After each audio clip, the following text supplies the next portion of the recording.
God. హల్లెలూయా. దేవుని పరిశుద్ధ నామానికి స్తోత్రం కలుగును గాక. ఈ మంచి ఉదయకాల సమయం దేవుని మాటలు వింటున్న మీ అందరికీ కూడా నా హృదయపూర్వకమైనటువంటి వందనాలు. ఎలా ఉన్నారు? మీరు, మీ కుటుంబాలు, మీ బిడ్డలు క్షేమంగా ఉన్నారా?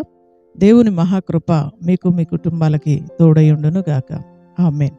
పరిశుద్ధ గ్రంథంలో నుండి ఒక వాక్యాన్ని మనం చదువుకుందాం. చూడండి, ఇర్మియా గ్రంథం 17వ అధ్యాయం 7వ వచనాన్ని మనం చదువుకుందాం. ఇర్మియా గ్రంథం 17వ అధ్యాయం 7వ వచనం. యెహోవాను నమ్ముకునివాడు ధన్యుడు, యెహోవా వానికి ఆశ్రయముగా ఉండును. హల్లెలూయా. యెహోవాను నమ్ముకునివాడు ధన్యుడు, యెహోవా వానికి ఆశ్రయముగా ఉండును. అవును, మనం ఆరాధిస్తున్నటువంటి తండ్రి అయిన దేవుడు మనకి ఆశ్రయముగా ఉండే దేవుడు. ఏ వ్యక్తి అయితే దేవుణ్ణి నమ్ముకుంటాడో ఆ వ్యక్తికి తండ్రి అయిన దేవుడు ఆశ్రయముగా ఉంటాడండి. చాలామంది దేవుణ్ణి నమ్మామని చెప్తారు, కానీ దేవునిలో సంపూర్ణంగా దేవుని మీద ఆధారపడలేరండి. దేవుణ్ణి సంపూర్ణంగా నమ్మరు. దేవుని సన్నిధికి వస్తారు, ప్రార్థన చేస్తారు, ఇది జరిగిద్దో లేదో అని అపనమ్మిక వారి జీవితాల్లో ఉంటుంది. కానీ బైబిల్ మనకు తెలియజేస్తుంది, ఏ వ్యక్తి అయితే యెహోవాని నమ్ముకుంటాడో ఆ వ్యక్తి ధన్యుడు అని. ధన్యుడు అంటే ఆశీర్వదించబడినవాడు లేదా అదృష్టవంతుడు అని అర్థం అండి. దేవుని నమ్ముకున్నవాడే ధన్యుడు. ఆ వ్యక్తి ఆశీర్వాదకరంగా ఉంటాడు, దీవెనకరంగా ఉంటాడు. ఎందుకు ఆ వ్యక్తి ఆశీర్వాదకరంగా దీవెనకరంగా ఉంటాడు అంటే యెహోవా అతనికి ఆశ్రయంగా ఉంటాడంట. చెప్పండి, యెహోవా అతనికి ఆశ్రయంగా ఉంటాడు. దేవుడే ఒక వ్యక్తికి ఆశ్రయంగా ఉన్నప్పుడు ఇంకా ఆ వ్యక్తి జీవితంలో ఏ కొదువులు, కొరతలు ఉండవండి. ఈ ఉదయకాల సమయం దేవుని మాటలు వింటున్న ప్రియ సహోదరుడా, సహోదరి, నువ్వు దేవుణ్ణి నమ్మావా? సంపూర్ణంగా నువ్వు ప్రభువు మీద ఆధారపడుతూ ఉన్నావా? అయితే ఖచ్చితంగా దేవుడు నీకు ఆశ్రయంగా ఉంటాడు, ఆయన నీకు సహాయము చేస్తాడు. ఇంతకీ యెహోవా ఆశ్రయంగా ఉంటే ఏం జరిగిద్దో లేఖనంలో నుండి మనం చదువుకుందాం.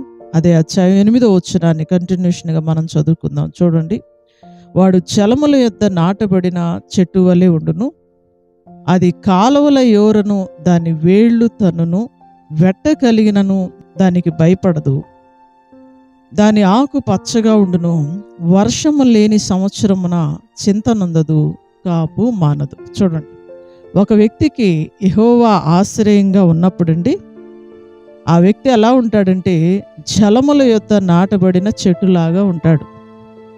అది కాలువల యోరన దాని ఏళ్ళు తన్నుతుంది, వెట్ట కలిగినను అది భయపడదు. వెట్ట కలగటం అంటే వేడి కలగటం అంటే శ్రమ కలగటం, ఇబ్బంది కలగటం, అయినా కూడా దానికి భయం ఉండదు. ఎందుకంటే దేవుని యొక్క సన్నిధిలో ఉన్నారు కాబట్టి, దేవుడు వారికి ఆశ్రయంగా ఉన్నారు కాబట్టి. దేవుడు ఏ వ్యక్తికి ఆశ్రయంగా ఉంటాడో ఆ వ్యక్తి వెట్ట కలిగినా కూడా భయపడడంట. దాని ఆకు పచ్చగా ఉండును, వర్షము లేని సంవత్సరమున చింతనొందదు, కాపు కూడా మానదండి. వర్షాలైనా ఆగిపోవచ్చు కానీ కాపు మానదండి. ఎందుకంటే దేవుడు ఆశ్రయంగా ఉన్నాడు కాబట్టి. చింత కలగదంటండి, అంటే దిగులు ఉండదండి. చూడండి, ఒక వ్యక్తి గురించి ఈ వాక్యం అంతా కూడా వ్రాయబడి ఉంది. దేవుణ్ణి నమ్ముకున్న వ్యక్తి, ఏ వ్యక్తి అయితే దేవుణ్ణి నమ్ముకుంటాడో ఆ వ్యక్తికి దేవుడు ఆశ్రయంగా ఉంటాడు. ఏ వ్యక్తికి దేవుడు ఆశ్రయంగా ఉంటాడో ఆ వ్యక్తికి ఎంత శ్రమ కలిగినా సరే ఏ దిగులు ఉండదు, ఎంత ఇబ్బంది వచ్చినా సరే ఏ దిగులు, చింత ఉండదండి. వర్షం లేకపోయినా కూడా కాపు మాత్రం మానడండి. చూడండి, ఎన్ని దీవెనలు వస్తాయో, ఎన్ని ఆశీర్వాదాలు వస్తాయో. నిజంగా నువ్వు దేవుణ్ణి నమ్ముతున్నావా? ఈరోజు చాలామంది అందరూ పని చేస్తా కూడా కుటుంబాల్లో ఎందుకు శ్రమ, ఎందుకు కరువు, ఎందుకు ఇబ్బంది, ఎందుకు నష్టం అంటే దేవుణ్ణి సంపూర్ణంగా నమ్మకపోవటమే. దేవుడు వారికి ఆశ్రయంగా లేకపోవటమేనండి. వాళ్ళ కష్టం మీద ఆధారపడుతున్నారే తప్ప దేవుని ఆశీర్వాదం మీద వారు ఆధారపడట్లేదండి. అందుకే వాళ్ళకి శ్రమ వచ్చినప్పుడు బాధపడతా ఉంటారు, చింతపడతా ఉంటారు, దిగులు పడతా ఉంటారు, ఆత్మహత్య చేసుకుంటే బాగుండు అనుకుంటారండి.